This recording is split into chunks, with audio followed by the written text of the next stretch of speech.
Newlands law of octave लिख लें statement. According to Newlands law of octave, according to Newlands law of octave, when elements are arranged in order of increasing atomic masses, in order of increasing atomic masses, there is a repetition of properties of every eighth element, properties of every eighth element as compared to given element, as compared to given element, properties of every eighth element as compared to given element।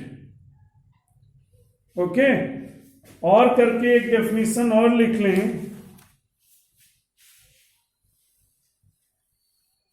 Newlands stated that elements are arranged in increasing atomic masses, the eighth element starting from a given element was repetition of first element, like the eighth note in an octave of music,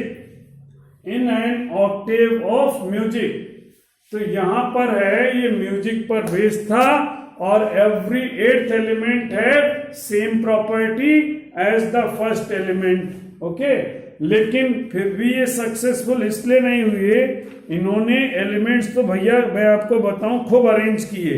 British scientist थे, इन्होंने 56 elements को arrange किए, लेकिन ये अपने ही बताया rule को कई जगह तोड़ते नजर आए, कई प्रॉपर्टीज में इन्होंने कुछ नहीं बोला। और सबसे बड़ी बात, ऐसा क्यों है, केमिस्ट्री है, म्यूजिक कहाँ घुसा दिए, लेकिन इन्होंने लॉजिक अपना म्यूजिक का लगाए बैठे थे कि म्यूजिक जैसा है। तो इन चीजों के लिए इसमें ये कुछ नहीं। और आगे जाकर के अगर इनकी बात मान भी ली जाती सही है, तो बाद में इनर्ट गैसेस मिली जिन्हें 7 के बाद 8th लाइन में रखा गया, तब म्यूजिकल नोट वाला पूरा ही गड़बड़ हो जाता। तो ऐसे बहुत सारी चीजें थी जो बाद में दिक्कत करती। खैर, आपसे एग्जाम में पूछा जा सकता है। देखो मैं आपको बताऊं, आपको स्टेटमेंट इसमें याद रखना है। एक बार डोवेनियर के आपको ट्राइड्स तीनों याद रखने हैं। न्यूलैंड ने क्या किया, ये अब उनकी क्या गलतियां थी इनको सीख लो। देखो, इंसान की जब बात गलत हो जाती है तो उसकी कमियां ही बताई जाती, मैं आपको बताऊं सच्चाई यही है। तो इनकी कमियां रटो, लिखें limitations of Newlands law of octaves. पहला पॉइंट है, actually classification was successful, actually the classification was successful only up to calcium, मैंने पहले बोला था 20 तक सक्सेसफुल था, only up to calcium।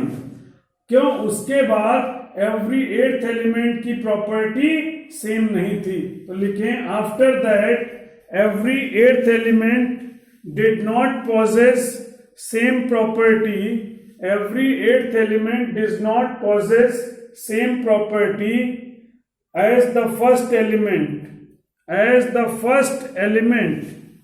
ठीक, नोट कर लिया, as the first element lie above in the same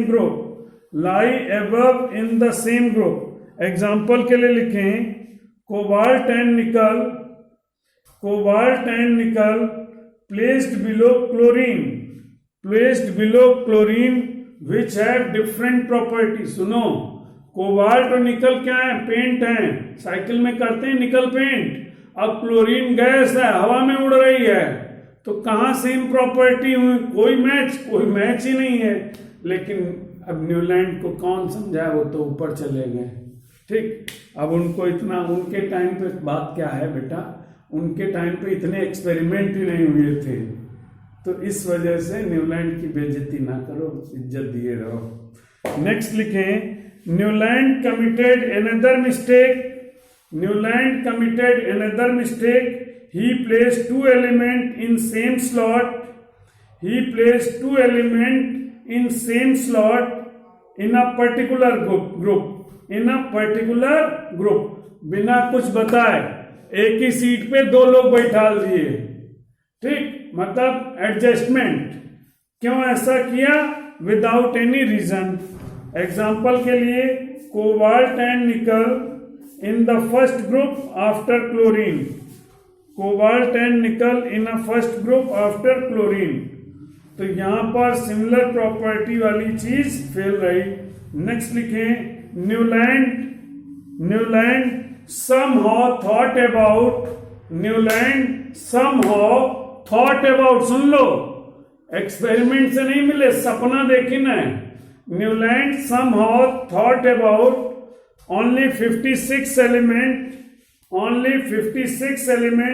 existed in nature and no more element likely to be discovered। और उन्होंने सोचा, वो जो सोच रहे हैं उससे ज्यादा कोई सोच ही नहीं पाएगा। मतलब उनका कहना था ये जो 56 एलिमेंट हैं इससे ज्यादा एलिमेंट पॉसिबल ही नहीं होंगे, इससे ज्यादा एलिमेंट पॉसिबल ही नहीं होंगे। जबकि प्रेजेंट टाइम में कितने एलिमेंट हैं? इस समय about 118 elements are already existed. तो इस बात को आप याद रखेंगे। तो उन्होंने somehow thought, मतलब उसका कोई प्रैक्टिकल क्राइटेरिया नहीं था, एक्सपेरिमेंट बेस्ड नहीं था, और उन्होंने कहा कि इसके अलावा और कोई एलिमेंट होंगे नहीं। लेकिन उनके थोड़े दिनों बाद ही कुछ और एलिमेंट मिले और उनकी बात गलत हो गई। नेक्स्ट है, when noble gas element were discovered, their inclusion in the table disturbed the entire arrangement। तो जो एवरी 8th एलिमेंट की प्रॉपर्टी है वो तो उसी में फेल हो गई। किसमें? जैसे ही नोबेल गैस एलिमेंट मिले, और क्योंकि उनको उसके अंदर लाने पर वो एवरी 8th एलिमेंट की प्रॉपर्टी ही शुरुआत में, मतलब शुरुआत के 20 एलिमेंट में भी वो फॉलो नहीं हो पा रही थी, तो उनका इंक्लूजन स्टार्टिंग में ही फेल हो गया। तो ये कुछ ऐसे पैरामीटर्स रहे जिनकी वजह से न्यूलैंड की थ्योरी कंप्लीटली फेल्ड रही, ठीक, कंप्लीटली फेल्ड रही।